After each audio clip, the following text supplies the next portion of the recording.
बताऊंगा, हिंदी बताऊंगा, टेक्निकल बताऊंगा, डिस्क्रिप्टिव टेस्ट बताऊंगा। मैं वो लगभग जितने भी सब्जेक्ट्स हैं सबके बारे में जानकारी दूंगा। इसके बाद हम बात करेंगे एग्जाम पैटर्न की। एग्जाम पैटर्न में जैसे ही बैंक बताऊंगा तो मुझे मालूम है जितने भी रेलवे वाले हैं उन सब बोरियत महसूस करेंगे। फिर जब मैं रेलवे के बारे में बताऊंगा तो एसएससी वालों को मज़ा नहीं आएगा। उसके बाद जब मैं एसएससी के बारे में बताऊंगा तो जो पुलिस वाले हैं वो शायद उठ के चले जाएंगे, सर हमारा तो टारगेट पुलिस का है, आप तो कुछ और बता रहे। फिर जब मैं पुलिस के बारे में बताऊंगा तो जो व्यापम वाले हैं वो परेशान हो जाएंगे। मुझे नहीं मालूम आप किसकी तैयारी करें, लेकिन मुझे ये मालूम है कि जो भी बैठा है सब सरकारी नौकरी की तैयारी कर रहा है। क्या मैं सही सोच रहा हूँ? तो मैं आज आपको सरकारी नौकरी के बारे में बताऊँगा और वो सारे एग्जाम्स के बारे में बताऊँगा जिससे इंडिया में कोई ना कोई गवर्नमेंट जॉब मिलता है।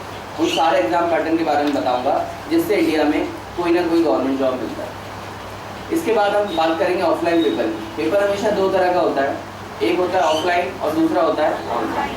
आपको मालूम होगा कि आज की डेट में लगभग 90% एग्जाम्स ऐसे हैं जो ऑनलाइन हो चुके हैं। कुछ एग्जाम अभी भी ऑफलाइन बचे हैं। कुछ एग्जाम में एसएससी जो है वो ऑनलाइन बचा था, मालूम है। कल तक जो मैंने प्रिकॉशन क्लास ली है उसमें मैंने ऑफलाइन एग्जाम के बारे में भी बताया। क्यों?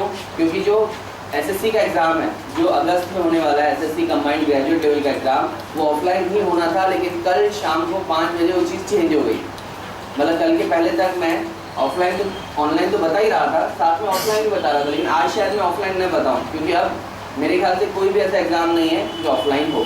फिर भी आप अगर सुनना चाहोगे तो मैं ऑफलाइन के बारे में बताऊँगा क्योंकि एसएससी को मैं फोकस कर रहा था कल तक। मतलब अभी जो मैंने 5 दिन से लगातार प्रिकॉशन क्लास ली उसमें मैंने ऑफलाइन भी बताया। अगर आप लोग चाहेंगे तो मैं वो भी बता दूँ।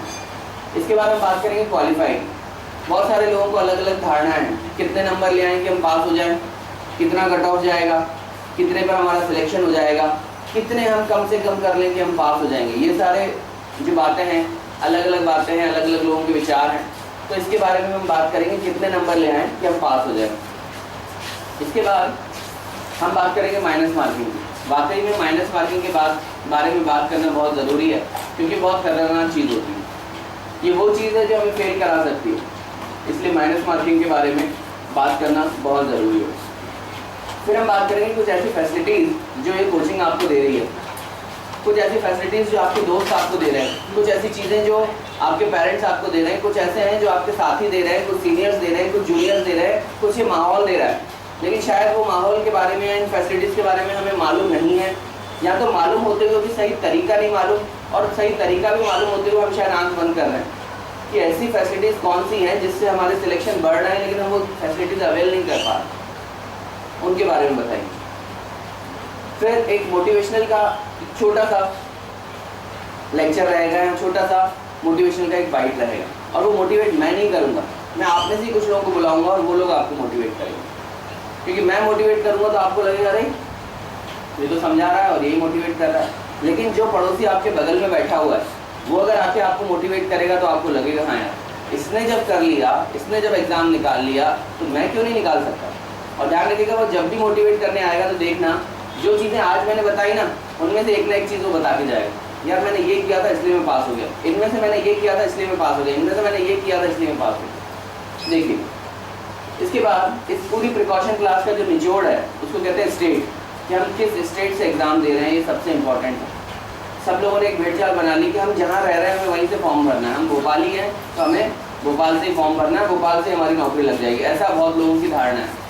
मैं उन लोगों से ही पूछूंगा जिन्होंने भोपाल में एग्ज़ाम दी और फेल हो गए, मैं भी उन लोगों से ही बात करूँगा और आपको एग्जाम्पल भी दिखा दूँगा कि भोपाल में फॉर्म भरने के बाद भी वो लोग फेल हो गए, ऐसे भी लोग। इसके बाद यहाँ पर अलग अलग तरह के कैंडिडेट्स हैं, कुछ ऐसे हैं जो केवल 18 साल के, कुछ लोग ऐसे भी हैं जो 18 साल से ज़्यादा के हैं, कुछ लोग 20 साल के होंगे, कुछ 25 के होंगे, कुछ 28 के होंगे, कुछ 30 के होंगे और कुछ शायद 20 के भी ऊपर है। सबके लिए गवर्नमेंट जॉब है, सबके लिए गवर्नमेंट जॉब है। और वो जॉब कहाँ से चालू होती है, कहाँ तक जाएगी, किस एज से किस एज तक वालों को जॉब मिलेगी, उस सबके बारे में बताऊँगा। एज लिमिट में मैं आपको आज बताऊँगा कि कम से कम 18 साल जिनकी उम्र है वहाँ से नौकरी लेना चालू होगी और ज़्यादा से ज़्यादा जाएगी कहाँ तक, 45 साल तक। मतलब यहाँ जितने भी लोग बैठे हैं मेरे ख्याल से कोई भी 18 से नीचे का नहीं होगा और कोई भी, अच्छा एक जो है आप भी जवान हो जाओगे, चिंता मत करो, जल्दी हो जाओगे, अगले साल वोट भी डाल पाओगे शायद, इतना ही होगा ना, 17 ही होगा ना। और कितना 17, हाँ 17, सबने 17 पे कदम रख दिया है, कोई बात नहीं, 18 भी आ जाएगा, चिंता की बात नहीं है, जल्दी आ जाएगा। तो 18 साल, क्योंकि 17 साल में तो जॉब मिल नहीं सकती, तो आप लोगों को ही मालूम है, क्योंकि जब तक हम एडल्ट नहीं होते, जब तक हम वयस्क नहीं होते, तो क्या सरकारी कामकाज कर सकते हैं क्या? नहीं कर सकते। तो 18 साल से एज चालू होगी और कहाँ तक जाएगी? 45 ईयर्स तक, यानी 18 to 45 ईयर्स तक सबके लिए जॉब है। इसके बाद हम बात करेंगे, गाड़ी में नहीं मंगवाया कहाँ से? इसके बाद हम बात करेंगे 5 क्वेश्चन की। ये 5 क्वेश्चन वाकई में 5 मिनट के टाइम में ही खत्म होते हैं और इसको भी हम बताएंगे। इसके बाद अगर टाइम मिला तो मेरे ख्याल से अपनी क्लास लगभग 9:10 पर स्टार्ट हुई है और 1:10 पे मैं खत्म करूँगा। पूरे 4 घंटे के पैसे लिए हैं तो 4 घंटे ही बोलूँगा। तो जब 1:10 होगा तो मैं आपसे पूछूंगा और सुनना चाहोगे? आप लोग बोलोगे नहीं सर, बैठे बैठे थक चुके हैं सर सुन के थक गए हैं, सर देख के थक गए हैं, तो शायद मैं इंग्लिश ना बताऊं। लेकिन आप लोग बोलोगे कि सर बता दो, तो मैं बता दूंगा। और उसके बाद जब ऑनलाइन पे आएगा तो मुझे भी मालूम है पीछे से 5-6 बच्चे उठ के भाग जाएंगे, मुझे ही मालूम। लेकिन सबसे इम्पोर्टेंट क्या है, इसलिए मैंने लास्ट में रखा। और जैसे ही ऑनलाइन पे आएगा तो आप लोग फिर मुझसे पूछोगे सर खड़े रह के थके नहीं, बोल के थके नहीं, सर क्या लिख के थके नहीं, सर क्या दिमाग चला के थके नहीं? अगर मैं कहूँगा मैं थक गया हूँ, शायद मैं चला जाऊँगा। लेकिन अगर आप में जोश होगा तो शायद मेरे में भी जोश होगा और मैं ऑनलाइन भी बता दूँगा। और ये बताते बताते शायद 1:30 तो नहीं बोलूँगा, लेकिन 1:30 बज जाएंगे। 1:30 तो नहीं बजेंगे, लेकिन 1:30 बज जाएंगे। कुछ लोग 1:30 बोलते हैं, मालूम है आपको? ऐसे नहीं, 9:15 बोलते हैं कुछ लोग। 8:45 को 9:15। ऐसी बहुत सारी चीज़ें हैं जो हम लोग गलतियाँ करते हैं, उसको बस सुधारना है। क्लियर? आगे बढ़ें। सबसे पहले हम बात करेंगे किसकी? Subjective knowledge.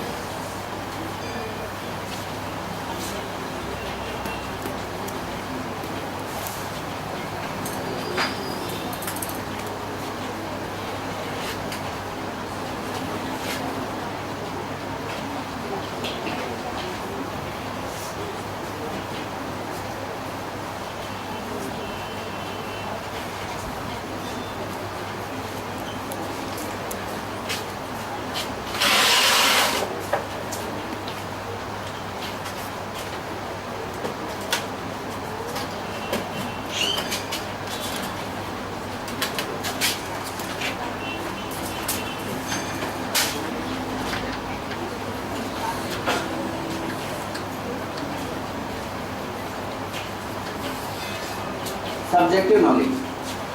सब्जेक्टिव नॉलेज में सबसे पहले हम बात करेंगे रीजनिंग सब्जेक्ट की। रीजनिंग, जिसको हम तर्क शक्ति परीक्षा बोलते हैं। रीजनिंग हमेशा 2 चीज़ों से मिलकर बनता है। मुझे कुछ ताज्जुब हो रहा है कि मैं रीजनिंग पढ़ा रहा हूँ और पीछे रीजनिंग के उस्ताद बैठे हुए और मैं रीजनिंग पढ़ा रहा हूँ। कितनी बड़ी बात है। अक्षय सर बैठे हुए हैं जो रीजनिंग पढ़ाते हैं और मैं रीजनिंग के बारे में बात कर रहा हूँ। हालांकि बहुत बेमानी सी बातें हैं, लेकिन मजबूरी है कि मैं स्टेज पे खड़ा हूँ तो मुझे बोलना ही पड़ेगा। सर माफ़ी चाहूँगा आपसे। रीजनिंग हमेशा 2 चीज़ों से मिलकर बनता है। एक रीजनिंग नॉन वर्बल, एक रीजनिंग वर्बल। भले एनालिटिकल बोले या कुछ भी बोलें, कायदे से अगर देखा जाए तो केवल 2 ही चीज़ें होती हैं, एक रीजनिंग नॉन वर्बल, दूसरा वर्बल। वर्बल से हमें साफ तौर पे समझ में आ रहा है वर्बल यानी जिसको हम वर्बली पढ़ सकें, यानी भाषिक। जिसको हम वर्बली पढ़ के जवाब देंगे वो वर्बल में आएगा और जिसको बिना पढ़े जवाब देंगे वो नॉन वर्बल आएगा, अभाषिक। जैसे analogy, classification, mirror image, water image. 5 डब्बे दिए हुए, 6वां डब्बा पूछ लिया जाए। आगे के 2 बॉक्सेस दिए हैं, लास्ट के 2 बॉक्सेस दिए हैं, बीच वाला बॉक्स पूछ लिया जाए। 3 इमेज दी है, 4थी इमेज पूछ ली जाए। ये सारी चीज़ें नॉन वर्बल का पार्ट है। वर्बल में आता है क्या? डायरेक्शन से रिलेटेड क्वेश्चन, एज से रिलेटेड क्वेश्चन, या फिर किसी और प्रकार की चीज़ें जिसको हम वर्बली पढ़ते हैं। इसके बाद हम बात करते हैं मैथमेटिक्स की। मैथमेटिक्स भी सेम 2 चीज़ों से मिलकर बनता है, एक मैथमेटिक्स नॉन वर्बल और दूसरा मैथमेटिक्स वर्बल।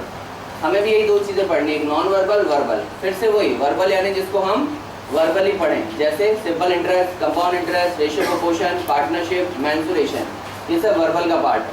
और नॉन वर्बल में एडिशन, सब्ट्रैक्शन, डिवाइडेशन, मल्टीप्लिकेशन। बोर्ड मास आप सभी समझते हैं? बोर्ड मास से रिलेटेड जितना भी सिंप्लीफिकेशन है वो नॉन वर्बल कहलाता है, ठीक है। अब हम बात करते हैं इंग्लिश लैंग्वेज की। इंग्लिश लैंग्वेज हमेशा 4 चीजों से मिलकर बनता है। एक इंग्लिश ग्रामर, दूसरा इंग्लिश वोकैबुलरी, तीसरा इंग्लिश स्पोकन और चौथा इंग्लिश डिस्क्रिप्टिव। डिस्क्रिप्टिव यानी वर्णनात्मक, स्पोकन यानी बोलचाल की भाषा, वोकैबुलरी यानी शब्द संग्रह और ग्रामर यानी व्याकरण। इन चारों चीजों से मिलकर इंग्लिश बनता है। हम अभी बात कर रहे हैं किसकी? सब्जेक्टिव नॉलेज की, और बात कर रहे हैं ऑब्जेक्टिव टाइप पेपर की, जिसको कहते हैं वस्तुनिष्ठ परीक्षा। मालूम है आपको? हम सब ऑब्जेक्टिव पेपर की तैयारी करते हैं ना, क्योंकि पहला एग्जाम कौन सा आता है? ऑब्जेक्टिव। भले बैंक में आए, भले एसएससी में आए, भले रेलवे में आए, भले पुलिस में आए, किसी भी डिपार्टमेंट में पहला पेपर कौन सा होता है? सेकंड चेंज हो जाता है। जैसे पुलिस में जाओगे तो सेकंड फिजिकल हो जाएगा, एसएससी में जाओगे तो सेकंड मेंस हो जाएगा, बैंक में जाओगे तो पहले प्री होगा और उसके बाद मेंस हो जाएगा। कहीं कहीं तो मेंस भी नहीं होता, और कहीं कहीं तो आजकल इंटरव्यू भी हट गए, मालूम होगा ना। जितने भी क्लैरिकल स्टैंडर्ड के एग्जाम्स हैं, यानी बाबू स्तरीय जितनी भी परीक्षा है, उन सब में इंटरव्यू अब नहीं होता। तो हम अभी बात किसकी कर रहे हैं? ऑब्जेक्टिव टेस्ट की। क्या ऑब्जेक्टिव टेस्ट में डिस्क्रिप्टिव का कोई रोल है या नहीं? आप लोगों को क्लियर ही नहीं है कि है या नहीं। हम अभी बात कर रहे हैं ऑब्जेक्टिव टेस्ट की, जिसमें एक क्वेश्चन होता है, उसके 4 या 5 ऑप्शन रहते हैं। क्या उसमें डिस्क्रिप्टिव, जिसको हम वर्णनात्मक बोलते हैं, क्या उसका रोल है? डिस्क्रिप्टिव का रोल कभी भी ऑब्जेक्टिव में नहीं होता। डिस्क्रिप्टिव के लिए बहुत ही कम ऐसे एग्जाम्स हैं जिसमें डिस्क्रिप्टिव आता है, जैसे स्टेट बैंक में आता है और इंश्योरेंस सेक्टर में आता है। और इन दोनों में डिस्क्रिप्टिव जब भी आता है तो ऑब्जेक्टिव में नहीं आता, उसके लिए अलग से पेपर होता है। क्लियर है? केवल 2 ही एग्जाम में आता है, उसके लिए अलग से पेपर होता है। हम बात करते हैं अब स्पोकन की। क्या आपको लग रहा है ऑब्जेक्टिव टेस्ट में स्पोकन का कहीं रोल है? नहीं है ना। स्पोकन का रोल कहाँ पर है? कहाँ पर है? स्पोकन का रोल कहाँ पर है? Group discussion and personal interview. ठीक है, अब क्या बचता है बाकी? ग्रामर और वोकैबुलरी। बिल्कुल, इसका रोल तो है। अब कुछ लोगों को ये गलतफहमी है कि अगर हमारी इंग्लिश अच्छी होगी, यानी अगर स्पोकन अच्छी होगी, तो ही हम किसी न किसी गवर्नमेंट जॉब में जा सकते हैं। क्या सच्चाई है? इंटरव्यू काहे में होता है? इंग्लिश का रोल कहाँ पर है? स्पोकन का रोल कहाँ पर है? इंटरव्यू में। ऐसा अभी आपने बोला ना, मैं वो दोहरा रहा हूँ। आपने क्या बोला कि स्पोकन का रोल कहाँ पर है? श्योर हैं आप लोग? अब आप बताओ, आप में से कितने लोगों का इंग्लिश वीक है?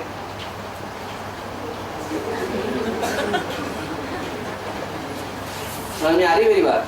आप सबका लगभग 95% कैंडिडेट्स का इंग्लिश वीक है। ये आपकी समस्या नहीं है, मेरी भी है।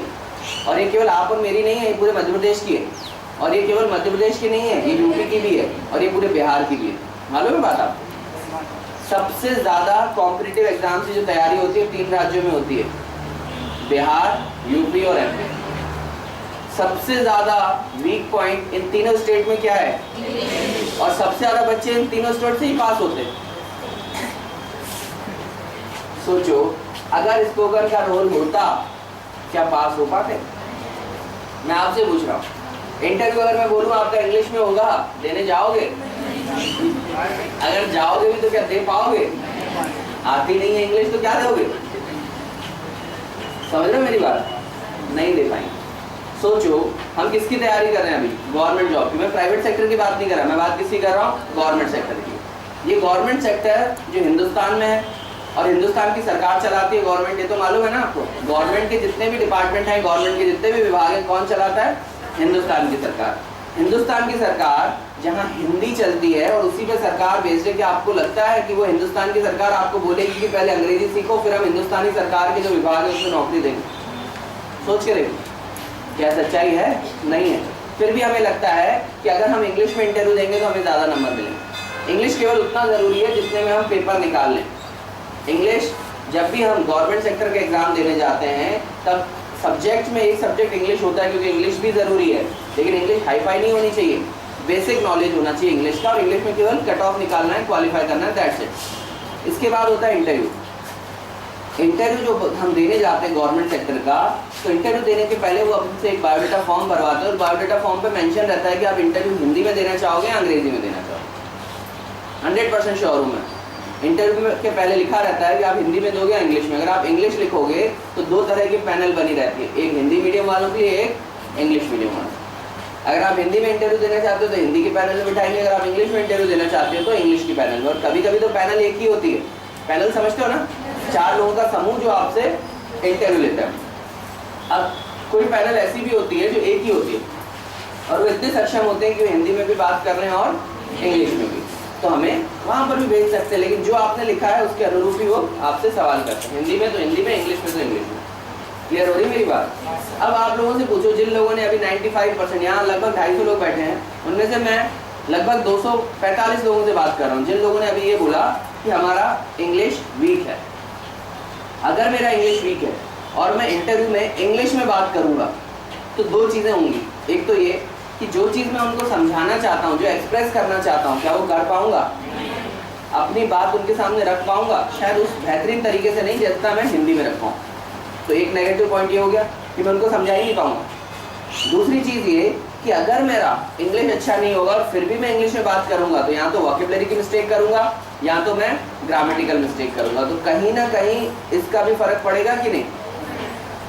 एक तो आप समझा नहीं पाए, माइनस में चले गए, दूसरा आप मिस्टेक कर रहे हो तो भी माइनस में चले गए। लेकिन इसकी जगह अगर मैं हिंदी में इंटरव्यू दूंगा तो अपनी बात पूरी रख पाऊंगा, कोई ग्रामेटिकल मिस्टेक करूंगा, बोलने में कोई मिस्टेक करूंगा, शायद नहीं, मैं अच्छे से समझा दूंगा।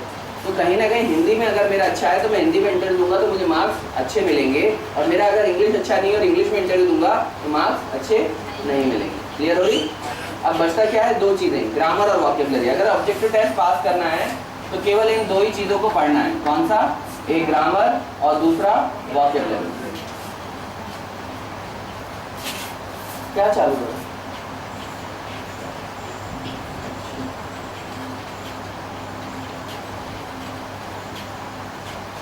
अब हम बात करते हैं इसकी जनरल अवेयरनेस। अब जैसे ही मैं जनरल अवेयरनेस बता रहा हूँ ना, तो जो बेचारे पुलिस वाले हैं, एसआई वाले हैं, या फिर एसएससी वाले हैं, या फिर रेलवे वाले हैं, उनको मज़ा नहीं आएगा। कहेगा अरे यार ये तो जनरल अवेयरनेस बता रहा है, जनरल अवेयरनेस तो बैंक में आता है, हमें थोड़ी करना है। चलो फिर भी सुन लो।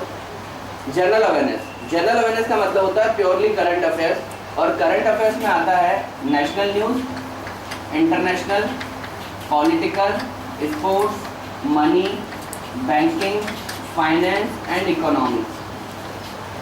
इन चीज़ों से मिलकर करंट अफेयर्स बनता है। National, international, political, sports, money, banking, finance and economics, इन सारी चीज़ों से मिलकर जनरल अवेयरनेस बनता है। जनरल अवेयरनेस को हम करंट अफेयर्स भी बोलते हैं। जनरल अवेयरनेस को हम करंट अफेयर्स भी बोलते हैं, ठीक है। अब हमें जनरल अवेयरनेस कितना पढ़ना है? मान के चलो आज 2 जुलाई है या 1 जुलाई है, कुछ भी मानो, आज 1 जुलाई है और हमें जनरल अवेयरनेस का कोई पेपर देना है। कब से कब तक का पढ़ना? कब से कब तक और कितना महीने का? 6 मंथ का। तो आज अगर 1 जुलाई है या 2 जुलाई है, जो भी मानो, कब से कब तक का पढ़ना है? फर्स्ट ऑफ कहाँ तक? 30 जून तक। अगर आज 1 जुलाई है तो, वैसे आज 2 जुलाई है, मान के चलो आज 1 जुलाई, तो कब से पढ़ना है? 1 जनवरी से 30 जून तक। अगर पेपर ऑनलाइन है तो कितना पढ़ना है, और पेपर ऑफलाइन है तो कितना पढ़ना है? ऑनलाइन है तो 13 जून मतलब 1 जुलाई तक का पूरा पढ़ना है, और अगर ऑफलाइन है तो 1 मंथ पहले तक का पढ़ना। बिल्कुल, इस बहन ने बहुत सही बात बोली। हम लोगों को ये मालूम है कि जनरल अवेयरनेस में सारी चीज़ें पढ़नी है, लेकिन कितनी पढ़नी है ये नहीं मालूम। जब हम कोई ऑफलाइन एग्जाम देने जाते हैं, खासतौर से बहनों से बात कर रहा हूँ, तो बहनों की आदत है कि जब पापा के पीछे स्कूटर पे बैठती है ना, तो उनकी आदत रहती है फटाफट फटाफट कुछ ना कुछ पढ़ने की। मतलब सेंटर तक जाते जाते भी वो सोचते हैं कि 1-2 क्वेश्चन इसमें से फंस जाएंगे। अरे जब ऑफलाइन एग्जाम है और आप जनरल अवेयरनेस करंट का देख रहे हो आज का या कल का न्यूज़पेपर में, तो क्या वो आएगा अगर ऑफलाइन है? और लेकिन अगर ऑनलाइन है तो बिल्कुल 1 दिन पहले तक का भी आ सकता है। सोचो ऑफलाइन जो चीज़ है वो अगर आज होने वाली है तो आज अगर कोई टेस्ट होने वाला है ऑनलाइन एग्जाम, तो आज से करीबन 7 दिन पहले वो भोपाल में आ जाएगा पेपर। क्योंकि मिसहैपनिंग ना हो जाए, इसलिए वो पहले से अरेंज करके रखते हैं, बाढ़ ना आ जाए, पानी ना चला जाए उस पर, या फिर आग ना लग जाए, ट्रेन का एक्सीडेंट ना हो जाए या ट्रक ना गिर जाए, जो भी है। तो एक हफ्ते पहले मंगवा के रख लेते हैं। जगह नहीं हो तो आगे आ जाएगा, आगे जगह खाली, थोड़ा थोड़ा अंदर हो जाओ तो और भी बहने बैठ जाएंगे।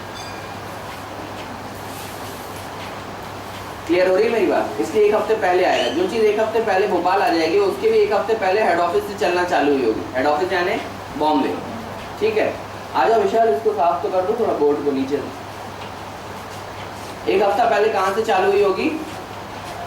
दिल्ली से, सॉरी बॉम्बे से, क्योंकि हेड ऑफिस सभी के बॉम्बे में। एक दो अगर छोड़ दें मद्रास में, सॉरी चेन्नई में या फिर कलकत्ता वगैरह में छोड़ दें, तो बाकी सारे हेड ऑफिस कहाँ पर हैं? बॉम्बे में। तो वहाँ से अगर पूरे इंडिया में कोई पेपर जाना है तो क्या एक हफ्ता लगेगा? बिल्कुल लगेगा, बिल्कुल लगेगा।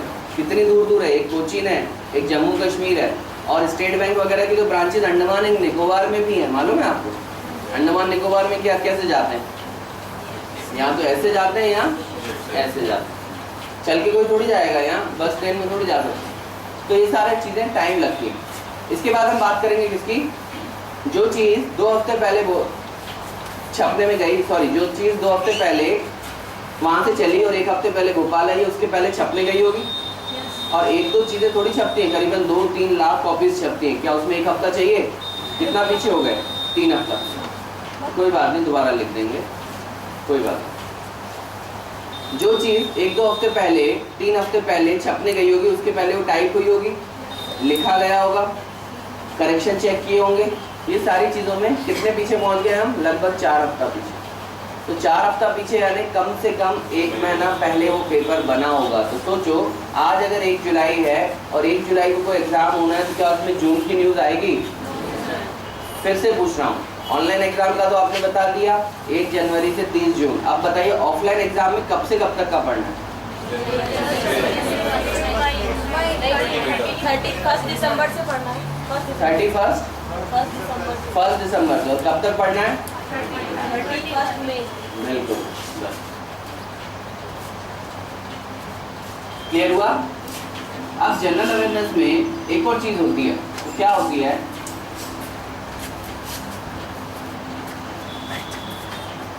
जनरल अवेयरनेस में मैंने क्या बताया? National, international, political, sports, money, banking, finance and economy. अब यहाँ पर कभी कभी क्या, कान यहाँ से नहीं पकड़ते, कान यहाँ से पकड़ते, मतलब घुमा के पकड़ते। कभी कभी कुछ लोग बोलते हैं कि जनरल अवेयरनेस नहीं, इस बार एग्जाम में क्या आएगा? Financial awareness. नाम सुना है? और ताज़ा ताज़ा सुना होगा। कौन से एग्जाम में था अभी? ये पहली बार इंट्रोड्यूस हुआ है। और अभी स्टेट बैंक ऑफ इंडिया का जो एग्जाम हुआ था या होने वाला है, क्लैरिकल का हो गया और ऑफिसर का होने वाला है, उसमें क्या बोल रहे हैं? जनरल अवेयरनेस नहीं, आपको क्या चाहिए? Financial awareness. जब मैंने जनरल अवेयरनेस बताया तो मेरे मुंह से कहीं फाइनेंशियल अवेयरनेस का नाम निकला? निकला। इसका मतलब अगर मैं जनरल अवेयरनेस पढ़ लूंगा तो मेरा फाइनेंस होगा कि नहीं? ऑटोमेटिकली हो जाएगा। और कुछ कुछ एग्जाम वाले क्या लिखते हैं? बैंकिंग लिखते हैं। IBPS का किसी ने एग्जाम दिया है? IBPS में क्या लिखा रहता है? बैंकिंग। वो लोग जनरल अवेयरनेस नहीं लिखते हैं, वो लोग फाइनेंशियल अवेयरनेस में निकले क्या लिखते हैं? बैंकिंग। बैंकिंग। अब वही चीज़ है, अगर मैंने जनरल अवेयरनेस बताया तो मेरे मुंह से बैंकिंग शब्द निकला। इसका मतलब अगर मैं जनरल अवेयरनेस कर लूँगा तो मेरा बैंकिंग कवर होगा कि नहीं? अगर मैं जनरल अवेयरनेस कर लूँगा तो मेरा फाइनेंस कवर होगा कि नहीं? और अगर मैं फाइनेंस कर लूँगा तो जनरल अवेयरनेस का एक चैप्टर कवर होगा कि नहीं? और अगर मैं बैंकिंग कर लूँगा तो भी मेरा एक चैप्टर कवर होगा। इसका मतलब जनरल अवेयरनेस और बैंकिंग आपस में को रिलेटेड है। कान यहाँ से पकड़ो या यहाँ से पकड़ो, बात वही है। क्लियर हो रही मेरी बात? लेकिन लोगों को कंफ्यूजन सर इसमें बैंकिंग आता है। अब मैं उन लोगों से पूछ रहा हूँ जिन्होंने स्टेट बैंक ऑफ इंडिया का एग्जाम दिया। अभी दिया कुछ लोगों ने? बताइए कितने लोगों ने दिया? अब कोई नहीं उठाएगा हाथ, जबकि अभी सब चिल्ला रहे थे हाँ था। किसी ने दिया कि नहीं दिया? दिया था ना? तो ऐसे शर्मा क्यों रहे भैया? बताओ ना, इसमें क्या घबराने वाली थोड़ी बात है। तो जब हमने स्टेट बैंक ऑफ इंडिया का एग्जाम दिया तो ध्यान रखना, स्टेट बैंक ऑफ इंडिया में पूछा क्या जा रहा था? Financial awareness. तो क्या केवल फाइनेंशियल अवेयरनेस पूछा? क्यों भैया? क्या केवल फाइनेंस पूछा या नेशनल भी पूछा, स्पोर्ट्स भी पूछा, मनी भी पूछा, इकोनॉमी भी पूछा, बैंकिंग भी पूछा? सारा पूछा है, केवल इकोनॉमिक फाइनेंस पूछा? सारा। मैं यहाँ ये बताना चाह रहा हूँ, भले ही फाइनेंशियल अवेयरनेस लिखा हो या बैंकिंग लिखा हो, बट पूछेंगे क्या? सारा। इसलिए हमें पढ़ना क्या है? सारा। आगे बढ़े। अब आगे हम बात करते हैं जनरल नॉलेज की, जिसको हम कह सकते हैं जनरल स्टडीज। बात वही है, पहले जनरल स्टडीज बोला जाता था, आजकल चेंज करके जनरल नॉलेज बोलने लगे, और आजकल जनरल स्टडीज को 2 पार्ट में डिवाइड कर दिया है, एक जीके और दूसरा जीएस। यहाँ पर जीएस यानी जनरल स्टडीज नहीं है, जनरल स्टडीज के अंदर जनरल नॉलेज और जनरल नॉलेज के अंदर जनरल साइंस। क्लियर हो रही मेरी बात? फिर से वही बात है, कान यहाँ से पकड़ो या यहाँ से पकड़ो, बात वही। इसमें आता है history, economics, polity, science, geography, constitution, miscellaneous, economics, history, economics, geography, polity, science, constitution और मिसलेनियस। क्लियर? लगभग ये कुछ कमी होगी तो पवन सर बता देंगे, बैठे ही हो। ये है जीके का पैटर्न। अब आप में से कुछ लोगों को लगता है कि जीएस अलग से आता है, कांस्टेबल में क्या पूछते हैं? जीके और जीएस, जबकि हमेशा ये पूछते हैं मिक्स। इसका मतलब हमें पढ़ना क्या, केवल साइंस पढ़ना है या पूरा पढ़ना है? और अगर हमने जीएस पूरा पढ़ लिया यानी जीके पूरा पढ़ लिया तो हमारा जनरल साइंस होगा कि नहीं होगा? लेकिन लोगों को लगता है कि जनरल साइंस अलग से आता है। मैं एक एग्जाम्पल बताता हूँ, जो स्टूडेंट्स के मन में बातें होती हैं, आज के बाद शायद वो बातें नहीं रहेंगी।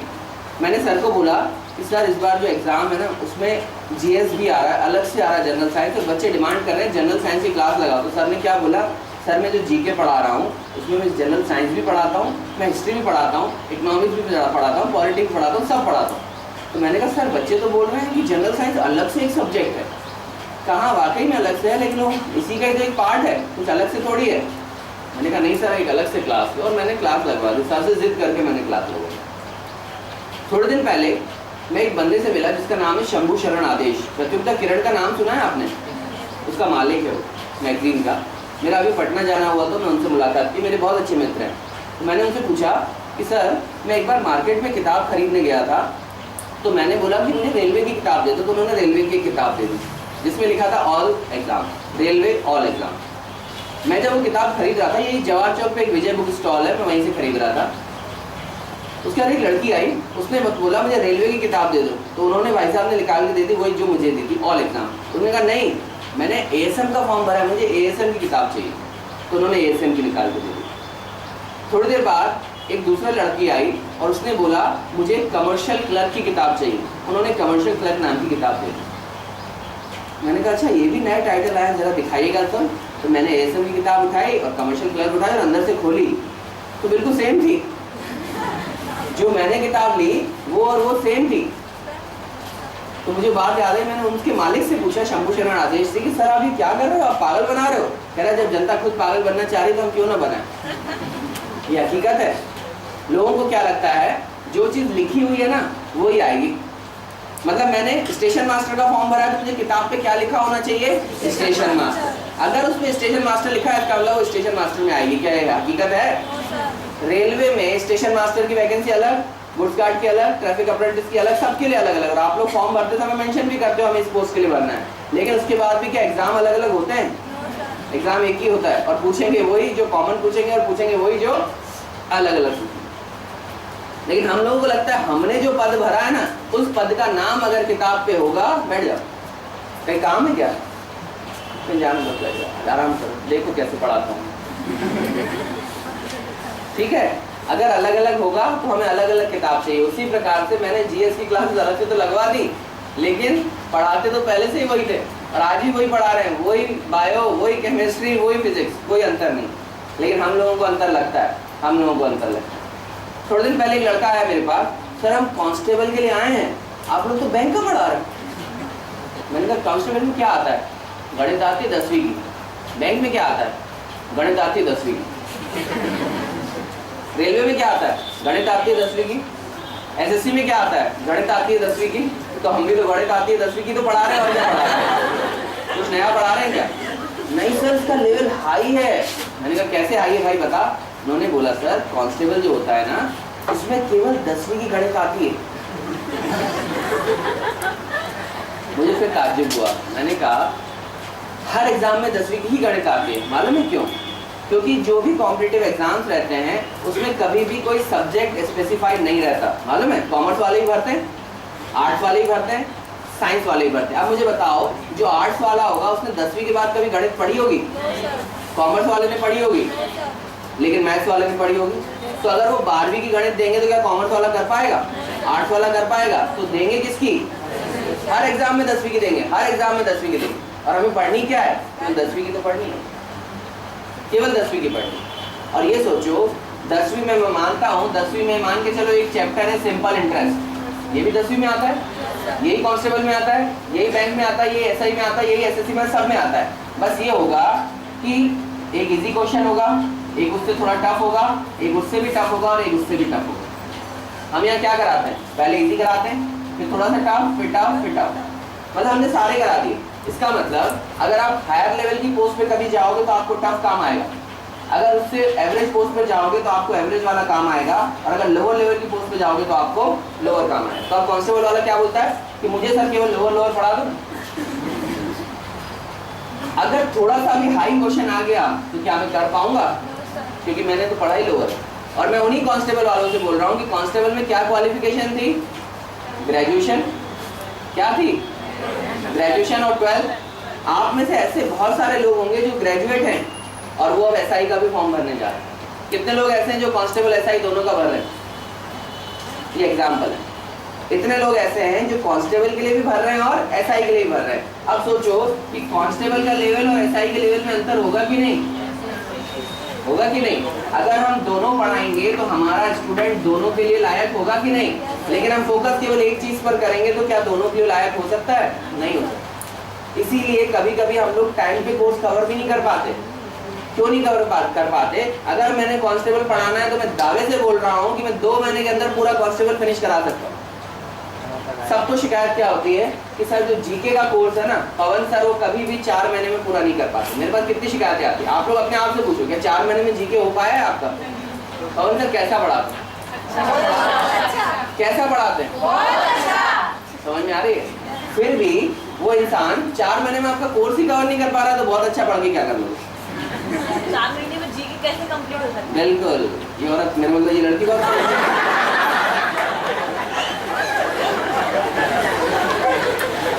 अब देखने नहीं बोलेगी, बहुत दिन से बोलेगी, अब कम हो जाएगा। बोलो भाई, खुल के बोलो, सोचो जीके की एक इतनी सी बुक आती है 25 रुपए की, देखिए अरियन पब्लिकेशन की। एक इतनी आती है 50 रुपए की, एक इतनी आती है 100 की, एक इतनी आती है 500 की, और पीएससी आईएएस के लिए 2500 रुपए की भी किताब आती है यूनिक।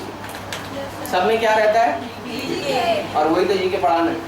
अब आप सोचो कोई भी कितना भी बड़े से बड़ा हो, इतनी बुक को क्या इतने में कर सकता है? इतने को इतने में कर सकता है? इतने को इतने में कर सकता? नहीं कर सकते। और पढ़ाने को अगर आ जाए तो क्या 25 रुपए में जीके कवर नहीं होता क्या आपको लगता है कि पवन सर काबिल हैं कि नहीं? 100% काबिल है, बहुत ज्यादा काबिल है। अगर मैं पवन सर को बोलूं कि पवन सर ये जीके है हमें 3 महीने में खत्म करना है, क्या लगता है नहीं कर पाएंगे? बिल्कुल कर लेंगे। और आपको मालूम ही नहीं चलेगा क्या कर दिया हमने। सच बता रहा हूँ, नहीं मालूम चलेगा। अरे वो तो बल्कि आपको इतना स्पेसिफाई करते हैं कि मैं 1857 से पढ़ा रहा हूँ और 1888 तक पढ़ा रहा हूँ, इसके बाद मैं चालू करूंगा 1889 से और ले जाऊंगा आगे तक। अगर वो ये बताएं नहीं तो क्या आपको मालूम चलेगा कहाँ से कहाँ तक पढ़ा है? शांति से पढ़ाते जाए और कहते हैं नमस्ते हो गया, क्यों कर सकते हैं ना। लेकिन सोचो हम लोग ज्यादा क्यों पढ़ा रहे हैं? क्योंकि हमारा फोकस अभी कांस्टेबल पर है, क्योंकि कांस्टेबल का एग्जाम है। जैसे ही कांस्टेबल का एग्जाम खत्म हो गया तो हम ये थोड़ी बोलेंगे भैया हमारा पलड़ा चढ़ गया, लेकिन हमारे पास अगला टारगेट कौन सा आ गया? Sub inspector. तो हमारे वही बच्चों को ध्यान देना है जो सब इंस्पेक्टर की भी तैयारी कर रहे हैं। तो हमें कहीं ना कहीं इसके लेवल को उठाना पड़ेगा। हमने उठाया इसके लेवल को, और हम किसकी तैयारी कर रहे हैं? ऐसा ही, क्योंकि हमारा पर्पस है हमारा कैंडिडेट अगर यहाँ है वो पास होके जाए। मैं ये थोड़ी बोल रहा हूँ कांस्टेबल बन जाए, कांस्टेबल नहीं तो ऐसा ही बन जाए, ऐसा ही नहीं तो एसएससी में चला जाए, एसएससी नहीं तो रेलवे में चला जाए, नहीं तो व्यापम में चला जाए, पटवारी बन जाए, वन रक्षक बन जाए, कुछ तो बने। लेकिन अगर हम भेड़ चाल चलेंगे नहीं बस 2 महीने में कांस्टेबल, तो क्या वाकई में 2 महीने में कांस्टेबल बन सकते हैं क्या? नहीं बन सकते। लेकिन अगर सारे फॉर्म भरेंगे, सारे एग्जाम की तैयारी करेंगे, यहाँ नहीं तो यहाँ, यहाँ नहीं तो यहाँ, यहाँ नहीं तो यहाँ, कहीं ना कहीं तो पास हो जाएंगे, कहीं ना कहीं तो पास हो जाएंगे। लेकिन हम लोग अभी भी भेड़ चाल चल। सर कांस्टेबल का एग्जाम है, हमें तो एक काम करो सर, हफ्ते में 6 दिन केवल हिंदी पढ़ा दो और जीके पढ़ा दो। एसआई के बारे में बात कर रहा हूँ। हमें क्या पढ़ना है? केवल हिंदी और जीके। क्यों? क्योंकि 70 नंबर का आता है हिंदी और 90 नंबर का आता है जीके। जो एसआई के लिए एडमिशन लेते हैं ना, मालूम, मुझे बार बार बोलते हैं सर 70 नंबर का हिंदी और 90 नंबर का जीके, केवल हमें 2 ही सब्जेक्ट पढ़ने, बाकी नहीं पढ़ने। चलो 2 सब्जेक्ट ही पढ़ाते हैं, बाकी बंद कर दें, तो हमारा कोर्स तो 1 महीने में खत्म हो जाएगा। और 1 महीने के बाद हम 2 महीने केवल रिवीजन ही करा देंगे, तो भी आपकी कितनी अच्छी तैयारी हो जाएगी कि नहीं? और चलो इस तैयारी के बाद आपका स्कोर कितना आएगा? कितना भी अच्छा पढ़ो, मैं कह रहा हूँ एक भी क्वेश्चन गलत नहीं होगा, एक भी गलत नहीं होगा, तो कितना मार्क्स मिलेगा? और एग्जाम कितने मार्क्स का होता है? लेकिन हम फोकस किस पे करते हैं? ज्यादा से ज्यादा कितनी भी मेहनत करोगे एसआई वालों, तो ज्यादा से ज्यादा 160 से ज्यादा ला पाओगे क्या 2 सब्जेक्ट में? और पिछले साल का कट ऑफ था 175। लेकिन हम फोकस किस पे करते हैं? GK, Hindi, GK. अरे कितना भी कर लो जीके हिंदी, 160 से ऊपर जाएगा क्या? फिर हम तो अपना टाइम वेस्ट कर रहे हैं कि नहीं? सोचो। लेकिन साथ में एक सब्जेक्ट आता है इंग्लिश, मालूम है? एसआई के एग्जाम में 30 नंबर का। अगर ये 30 भी कर लूंगा तो मेरे 190 नंबर में से आएगा कि नहीं? लेकिन एसआई वाले करते ही नहीं, तो इसलिए नहीं करते मालूम है? एक तो ये कि कहते हैं कि ज्यादा तो इसमें से आना है ना, दिख रहा है ज्यादा, क्या कर लोगे? चलो अगर हिंदी भी इंग्लिश भी ले लोगे तब जाके 190 पे आओगे, और 190 में से तो 175 आ पाएंगे कि 160 में से 175 आ जाएंगे। और इंग्लिश हमारी वीक है, या आप भूल गए क्या? इंग्लिश हमारी वीक है कि नहीं? आप लोगों ने अभी हाथ उठाया। और जब इंग्लिश वीक है तो हम कैसे सोच सकते हैं कि इंग्लिश में 10, 15, 20 नंबर आ जाएंगे? तो हम क्यों ना रीजनिंग पर भी फोकस कर लें और क्यों ना मैथ्स पर भी कर लें। सर केवल 5 ही तो आएंगे, मैं कह रहा हूँ 5 में से अगर 2 भी मिल जाए तो भी बहुत नहीं है। 5 में से 2 भी मिल जाए तो बहुत है। हम उन लोगों से तो कॉम्पीट कर लेंगे जो लोग केवल जीके और हिंदी के भरोसे हैं। वो कितना कर लेंगे? जिन लोगों को ये जानकारी नहीं है वो लोग किस पे फोकस कर रहे हैं? जीके और हिंदी पे, जीके और हिंदी पे, जीके और हिंदी पे, जीके और हिंदी पे, जीके और हिंदी पे। तो जो जीके और हिंदी पर ही फोकस करेंगे तो केवल 160 ही ला पाएंगे ना। हालांकि 160 आएंगे किसी के, आपको लगता है 160 में से 160 आ जाएंगे किसी के? नहीं आएंगे। फिर भी ज्यादा से ज्यादा अगर हम सोचे तो 160 ही ला पाएंगे ना। लेकिन अगर 5-5 नंबर इसकी भी मेहनत कर ली तो कोई बुराई है क्या? सर इतना बड़ा मैथ्स है और केवल 5 ही आएगा। मैं कह रहा हूँ इतना बड़ा मैथ्स है तो क्या केवल आज से पढ़ रहे हो क्या? मैथ्स क्या अभी से पढ़ना चालू किया क्या? पहले से पढ़ रहे हो ना। तो जब पहले से पढ़ रहे हो उसको रिवीजन ही तो करना है, और करना भी क्या है। और हम रिवीजन करवा रहे हैं ना, क्या दिक्कत है? 3 महीने बैठे हो, घर में बैठने से अच्छा 2 घंटे यहाँ बैठे हो तो क्या बुरी बात? मेरी बात आ रही समझ में? लेकिन वो लोग फोकस किस पे करते हैं? हिंदी और जीके। अभी भी मैं आ रहा था सर हिंदी की क्लासेस बढ़ाई ना, सर जीके की क्लासेस बढ़ाई है ना, और बढ़ा देंगे। अभी 5 तारीख से और हम बढ़ा रहे हैं। लेकिन उसके बाद भी होगा क्या? पास हो पाओगे क्या हिंदी और जीके के बेस? सोच के देखो हम क्या कर रहे हैं। हमें शायद यहाँ तो नॉलेज ही नहीं है, यहाँ तो नॉलेज होने के बाद भी हम आंख बंद करके बैठे हैं। आगे बढ़ते। आगे एक और सब्जेक्ट है जिसका नाम है कंप्यूटर। कंप्यूटर पटवारी वगैरह के एग्जाम में आता है, कुछ व्यापम के एग्जाम में आता है, पीएससी के एग्जाम में आता है। इसके अलावा कंप्यूटर बैंकिंग सेक्टर में तो आता ही आता है। कंप्यूटर के मामले में बहुत लोगों को अलग अलग धारणा है। कुछ लोगों को लगता है कंप्यूटर में पीजीडीसी होना चाहिए तब नौकरी लगती है। कुछ लोग तो डीसीए करते हैं शायद अब लग जाए। अरे कुछ लोग तो बुरा मत मानना, कुछ लोगों को तो लगता है अगर मैं बीई कर लूंगा सीएस में या आईटी में तो मुझे नौकरी लगेगी। क्या सच्चाई है? आप में से कितने हैं बीई होल्डर? एक भी हाथ नहीं उठेगा, देखना धीरे धीरे उठेगा। 1 2 3 4 5 6 7 8। चलो कुछ लोगों को लगता है कि बीई करने के बाद सीएस में करेंगे तो बैंक नौकरी दे देगा, या आईटी में करेगा तो नौकरी देगा। ये सच्चाई है क्या? अरे किसी में भी नौकरी नहीं है। आप इंजीनियरिंग कर लोगे तो भी नौकरी नहीं है, एमबीए कर लोगे तो भी नौकरी नहीं है। क्यों? क्योंकि मेरे कॉलेज में कैंपस आता ही नहीं, और अगर आता है तो मुझे नहीं लेके जाता, और अगर मुझे लेके भी जाता है तो कहाँ ले जाता है? बेंगलोर, पूना, हैदराबाद। और देता क्या है? 15,000 17,000। जो लोग इंजीनियर हैं वो मेरी बात से अभी ताल्लुक रख रहे होंगे कि मैं जो भी बोल रहा हूँ सच बोल रहा हूँ, सच के सिवा कुछ नहीं बोल रहा। तो क्यों कर ली? और कुछ लोग तो ऐसे, बुरा मत मानना, मेरा उद्देश्य किसी भी जाति, धर्म, संप्रदाय या समुदाय को ठेस पहुंचाने का नहीं है, लेकिन मैं सच्चाई बोल रहा हूँ। कुछ लोगों को ये वो होता है कि बैठे बैठे क्या करने, करना है कुछ काम, जैसे ही ग्रेजुएशन हो गया अब क्या करें, कोचिंग तो चलो ज्वाइन कर ही लिए, बैंकिंग, साथ में एक काम करते हैं, एमकॉम कर लेते, एमएससी कर लेते। ये देखो छुपा रही, तूने क्या किया? पक्के बताए क्या किया? एमकॉम किया। लगी होगी नौकरी, पक्का लगी होगी एमकॉम से, लगी होगी, हाँ याद कर, लगी होगी। अरे जब नौकरी नहीं लगी तो क्यों कर लिया? घर में एक डिग्री लगा दी, और डिग्री भी क्या नोटिस बोर्ड पे लगाई होगी, कहाँ रखी होगी वो?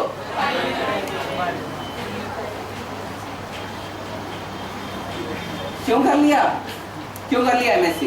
क्यों कर लिया बीएससी? क्यों कर लिया बीकॉम? क्यों कर लिया एमकॉम? बीकॉम तो चलो मैं समझता हूँ बैचलर डिग्री चाहिए, वो इसलिए क्योंकि मजबूरी है, लेकिन क्या बीकॉम से नौकरी लगती है क्या? लेकिन वो मजबूरी है इसलिए आपने किया। लेकिन बीकॉम के ऊपर क्यों पढ़ते हो? सोचो क्यों पढ़ते हो? केवल एक डिग्री बनाने में, एक डिग्री।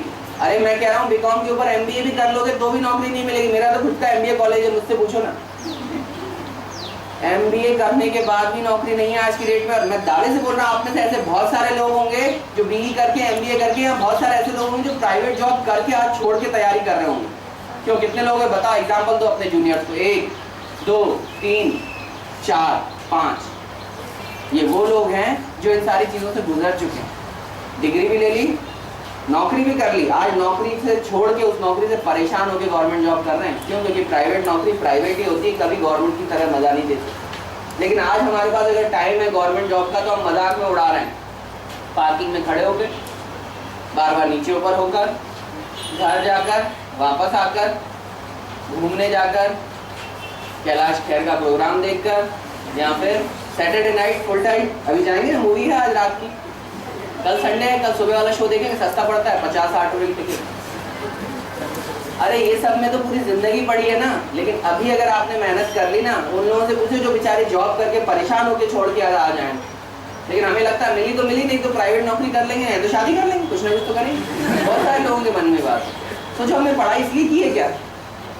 पढ़ाई इसलिए की घर जाके खाना बनाए, या पढ़ाई इसलिए की किसानी करें, या पापा की दुकान पे बैठ जाए, इसलिए पढ़ाई की है क्या? अरे ये तो 10वीं के बाद भी बैठ सकते थे, ये तो बिना पढ़े भी कर सकते। नहीं पढ़ने का अच्छा लड़का मिले। अरे नौकरी के बाद सोचो कितना अच्छा लड़का मिलेगा। कंप्यूटर में केवल बेसिक नॉलेज पूछते हैं, Word, Excel, PowerPoint, DOS, window और इंटरनेट, केवल बेसिक नॉलेज। इससे ज़्यादा करोगे तो कुछ भी फायदे में नहीं जाओगे। पीजीडीसीए कर लो, डीसीए कर लो, कुछ भी कर लो, बहुत सारे लोग करते हैं, बहुत सारे लोग करते हैं, लेकिन उससे कुछ भी नहीं होता। केवल एक डिग्री मिलती है और वो डिग्री भी आप किसी फाइल में छुपा के और एक लॉकर में बंद करके रख दोगे और कुछ नहीं कर पाओ, कुछ नहीं कर पाओ। Word, Excel, PowerPoint, DOS, window, internet, मतलब जिसको कहते हैं पूरा एमएस ऑफिस का पैकेज, फंडामेंटल बोलते हैं ना, बेसिक पैकेज, वो है। इसके बाद हम बात करते हैं हिंदी की। अब हिंदी आप लोगों को बेकार लगेगा, क्योंकि हिंदी किसमें आता है? एसआई में, और एसएससी में भी हिंदी आता है, नहीं आता है। और किसमें आता है? एमपीपीएससी में, बिल्कुल। कुछ व्यापक के एग्जाम से इसमें भी हिंदी आता है। जब हम हिंदी की क्लासेस चलाते हैं और वही फैकल्टी पढ़ाते हैं जो आपको जीके पढ़ाते हैं ना पवन सर, वही फैकल्टी आपको हिंदी पढ़ाते हैं। जितनी भीड़ जीके में होती है क्या उतनी भीड़ हिंदी में होती है? मुझे तो मालूम है ना, मेरे पास तो कैमरे लगे, मैं तो कहीं से बैठ के भी कहीं का देख लेता हूँ। मुझे मालूम है ना क्या हकीकत। जितनी भीड़ जीके में होती है उतनी भीड़ हिंदी में नहीं होती। क्यों? क्योंकि बैंक वाले हिंदी की तैयारी नहीं करते, एसएससी वाले हिंदी की तैयारी नहीं करते। ऐसे बहुत सारे लोग हैं जो हिंदी की तैयारी नहीं करते, और जिन लोगों को मालूम है कि हिंदी आता भी है वो लोग भी हिंदी की तैयारी नहीं करते। तो क्यों बता? हिंदी में केवल बेसिक हिंदी आती है, केवल बेसिक हिंदी, जिसको हिंदी व्याकरण भी बोल सकते हैं अपन। एसआई के लिए बहुत जरूरी है ये। पहले तो कांस्टेबल में भी आता था, आजकल कांस्टेबल में हटा दिया। पहले तो कांस्टेबल में भी आता था। बहुत सारे एग्जाम थे जिसमें हिंदी आता है।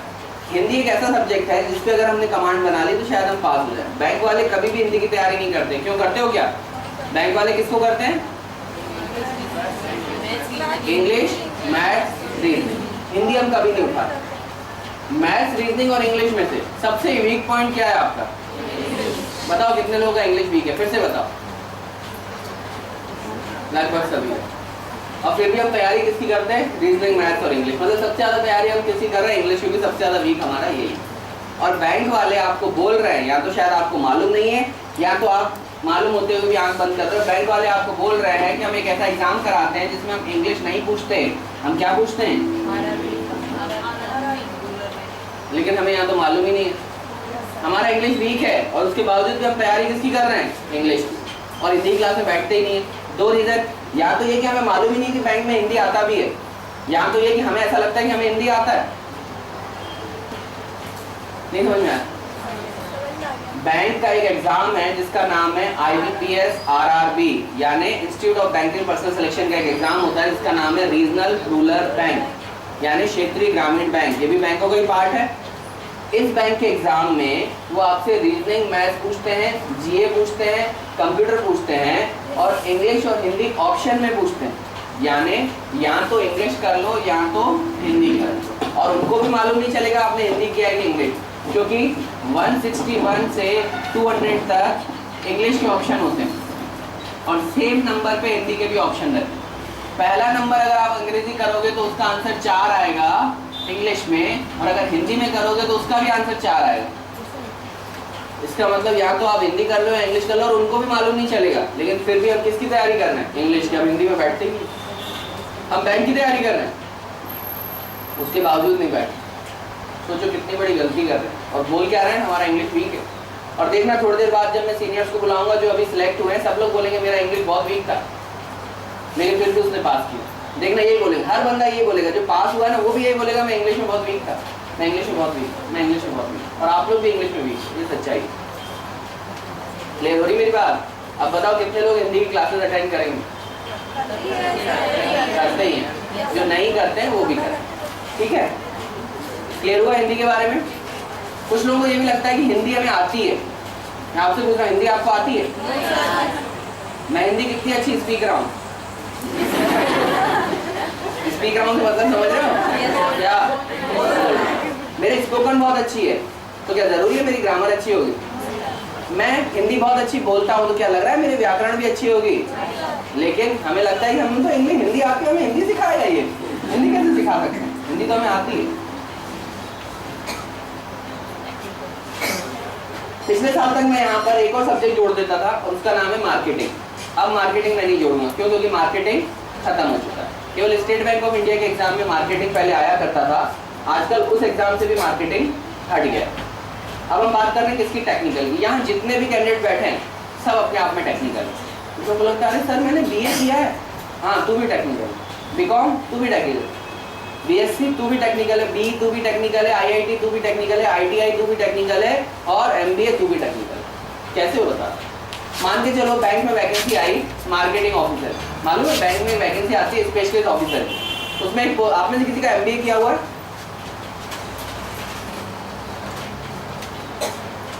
अच्छा आगे ही बैठा, ले लो। मैं कस्तूरी पूरे जंगल में ढूंढ रहा हूँ, कस्तूरी तो यही है। काय ने किया? फाइनेंस। ध्यान देना, जब स्पेशलिस्ट ऑफिसर की वैकेंसी आएगी तो उसमें पोस्ट का नाम होगा फाइनेंस ऑफिसर। तो कौन भरेगा? ये भाई भरेगा। तो उसमें क्या पूछेंगे? रीजनिंग पूछेंगे, मैथ पूछेंगे, इंग्लिश पूछेंगे और साथ में क्या पूछेंगे? टेक्निकल नहीं, फाइनेंस से रिलेटेड। मतलब इसका टेक्निकल क्या हुआ? फाइनेंस। तो फाइनेंस पूछेंगे। कुछ लोग HR में MBA होंगे तो कौन सी पोस्ट भरेंगे? HR officer, marketing officer. Clear हो रही मेरी बात? एडवर्टाइजमेंट ऑफिसर, ऐसी कुछ कुछ पोस्ट होती है। तो उसके लिए क्या मांगते हैं वो? MBA। तो MBA वालों के लिए टेक्निकल पार्ट क्या हो गया? जो इनका है, जैसे फाइनेंस है। अब BE वाले कौन है? BE, CSE, IT में कितने लोग हैं? 1 2 3 4 5 6। जब IT ऑफिसर की पोस्ट निकलेगी तो हम लोग भरेंगे ना। तो पोस्ट का नाम क्या हो जाएगा? IT। और टेक्निकल क्या हो जाएगा हमारे लिए? कौन सा सब्जेक्ट टेक्निकल हो जाएगा? कंप्यूटर से रिलेटेड जो भी IT में या CS में आपने पढ़ा। अब किसी ने मैकेनिकल से किया है क्या BE? 1 2 3 4 5 6। मैकेनिकल से लड़कियां भी करती हैं। अच्छा, मुझे तो लगा क्लास और पाना के उठाने की आदत लड़कों में ही होती है, तो लड़कियां भी देखो खूब लड़ी मर्दानी हो। तो झांसी वाली रानी मैकेनिकल से नहीं किया। वाह, तो ध्यान रखना, ये लोग क्या बैंक में जा सकते हैं? जा सकते हैं सर, क्यों नहीं जा सकते? बैंक में एक पोस्ट होती है टेक्निकल ऑफिसर, दैट्स इट। वो टेक्निकल भले सिविल में हो, मैकेनिकल में हो, इंजीनियरिंग, किसी भी डिसिप्लिन में, सब भर। तो ये लोग किसको भरेंगे? Technical officer. तो उसमें टेक्निकल क्या आ जाएगा इनका? मैकेनिकल। अब इनके लिए रेलवे में भी बहुत सारी अपॉर्चुनिटीज हैं। कैसे? जैसे